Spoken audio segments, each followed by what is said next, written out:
A salvação da alma, a transformação. A salvação do nosso espírito parece bastante fácil e rápida, mas não podemos dizer o mesmo da salvação da alma.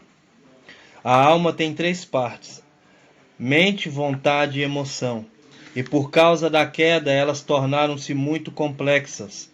Nossa mente tem pensamentos rebeldes contra Deus, nossa vontade sempre opta pelos nossos próprios interesses e não pelos de Deus. E nossa emoção sente prazer em coisas que desagradam a Deus. Se virmos essa questão à parte de nós mesmos, diremos que a salvação da alma é muito difícil. Por outro lado, se virmos do ponto de vista de Deus, podemos afirmar que ela é fácil.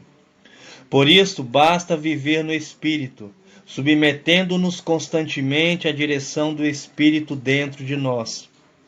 A partir da queda, a mente humana cogita de coisas alheias a Deus, até mesmo no que diz respeito ao serviço a Ele. O caso de Caim e Abel ilustra bem isso. Caim decidiu servir a Deus à sua própria maneira. E isso exigiu dele muito trabalho, arar a terra, semeá-la e então colher. Por outro lado, Abel tinha uma tarefa mais fácil. Cuidava de ovelhas. Nessa época, Deus ainda não permitira ao homem que comesse carne. Então, para que Abel criava ovelhas? Para servir a Deus segundo a maneira de Deus. Deus havia dito que se o homem pecasse, ele morreria. Um animal então foi morto em lugar de Adão. Gênesis capítulo 3, versículo 21. Indicando que era necessário haver derramamento de sangue para a remissão dos pecados. Isso era uma sombra da morte vicária do Senhor Jesus, o Cordeiro de Deus que já havia sido sacrificado desde a fundação do mundo. Portanto, o sangue do sacrifício era para a remissão dos pecados. Além do sangue, Deus usou a pele do primeiro animal sacrificado para cobrir a nudez do homem. Gênesis capítulo 3, versículo 21. Na Bíblia, as vestes simbolizam a justiça ou os atos da justiça. Apocalipse 19, versículo 8. Por haver pecado, o homem ofendeu a justiça de Deus e ficou abaixo de seu elevado padrão. Para que Deus pudesse novamente aceitar o homem, ele precisava justificá-lo. Adão e Eva, quando se viram nus, cobriram-se com folhas de figueira, Gênesis capítulo 3, versículo 7, que representam a justiça do homem, que nada vale para Deus.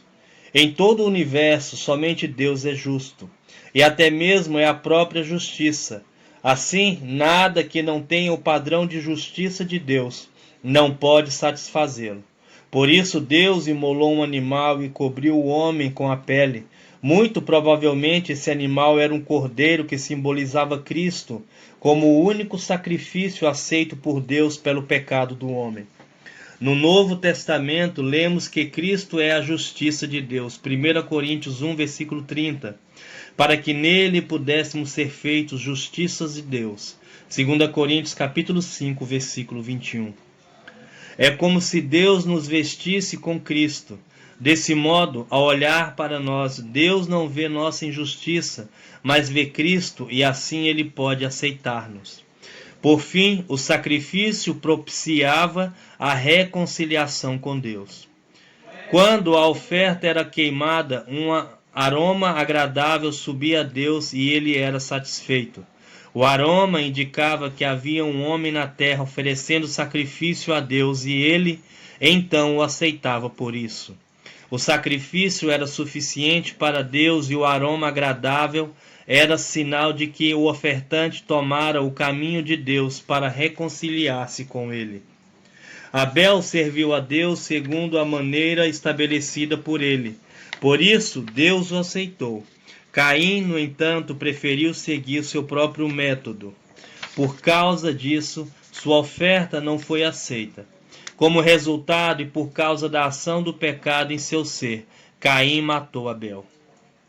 Se seguirmos a maneira de Deus, a transformação da alma não será algo difícil. Basta submeter-nos à direção de Deus, obedecendo às determinações da sua vida em nós. Isso é viver pela fé. o que exige que desistamos de nossos próprios métodos e maneiras.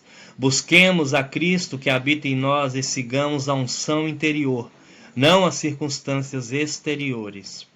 No entanto, o próprio Deus disse que seu povo o abandonou como um manancial de águas vivas, preferindo cavar cisternas. Jeremias capítulo 2, versículo 13.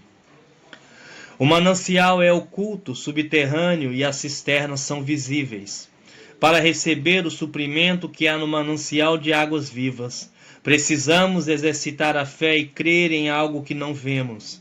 Na nossa fraqueza, no entanto, preferimos cavar cisternas para garantir nosso sustento. Mas pela fé desfrutamos que Jesus é a pedra viva que está sempre conosco, pronto para nos suprir com a água viva. 1 Coríntios capítulo 10, versículo 4. Essa é a maneira de Deus. Ele deseja que vivamos a vida cristã, contatando-o em nosso espírito, dependendo dele, seguindo o Espírito, vivendo no Espírito. As dificuldades para a transformação da alma surgem exatamente quando insistimos em viver e servir a Deus de acordo com nossas opiniões ou maneiras. Mesmo sem percebermos espontaneamente, fazemos as coisas por nós mesmos, deixando Deus de lado. Quando agimos assim, impedimos a obra de transformação de Deus em nossa alma. A mente do homem afastado de Deus é complicada e opõe-se a Deus. Por exemplo, ao pregar o Evangelho, dizemos às pessoas que elas devem invocar o nome do Senhor para serem salvas. Muitas rejeitam a ideia, dizendo que a salvação não pode ser tão simples assim, ou que primeiro precisam mudar de vida e, por causa da sua mente caída, desprezam a oportunidade de ganhar a salvação de Deus. Paulo falou sobre isso em Romanos capítulo 10. Alguns dizem que Cristo subiu ao céu e que é preciso subir até lá para buscá-lo. Outros, supondo que Cristo ainda esteja morto, dizem que é preciso descer ao Hades para encontrá-lo. Mas Paulo diz que nada disso é necessário. Cristo, que é a palavra de Deus, está vivo e como Espírito hoje. Ele é acessível a todos, basta crer no coração, confessar com a boca e somos salvos. Versículos 6 e 10. Mas muitos de nós, depois de salvos, ainda mantemos conceitos fortemente arraigados em nossa mente, que impedem o livre trabalhar de Deus. Por isso, a salvação da alma não ocorre de um momento para o outro. Ela é lenta e exige toda a nossa vida cristã para se completar. Precisamos buscar essa transformação. Para isso, repetimos, devemos submeter-nos à direção do Espírito de Deus, aceitar sua repreensão quando falhamos e nos arrependermos continuamente. Somente desta maneira o Espírito poderá expandir-se de nosso espírito para a nossa alma, subjugando-a e transformando-a. Para isso, o Senhor espera que colaboremos com Ele nesta era. Se relutarmos em aceitar a direção do Espírito, Deus, em seu amor e misericórdia, vai levantar situações de sofrimento para que nos voltemos a Ele. Durante o sofrimento, descobrimos que nossas cisternas são rotas, que não têm água e que não podem ajudar-nos. Isso nos obrigará a voltar ao Senhor. Depender dele, beber da água viva, beber a água viva, e isso irá transformando nossa alma. Mas se ainda formos rebeldes e relutantes, não permitindo que o Senhor nos transforme nesta era da graça, seremos transformados sob pressão e sofrimento, no choro e ranger de dentes no milênio. Ninguém poderá entrar na Nova Jerusalém se conservar qualquer traço da sua natureza caída e de sua alma rebelde. Por isso, Deus se empenha tanto em que nossa alma seja transformada e totalmente saturada do Espírito.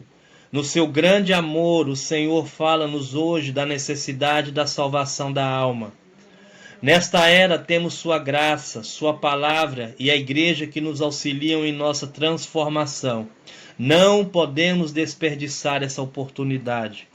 Nós que amamos a vida da igreja, Precisamos valorizar especialmente essa questão.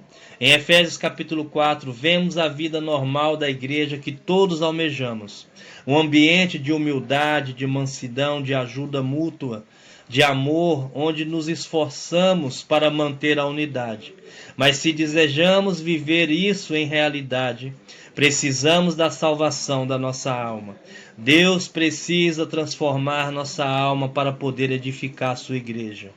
Todos os problemas que ocorrem entre irmãos, todas as divisões, todas as raízes de amargura são gerados na alma. Por isso, para termos a realidade de Efésios 4, precisamos primeiramente da experiência de Efésios capítulo 3, versículo 17. Ter Cristo habitando em nosso coração.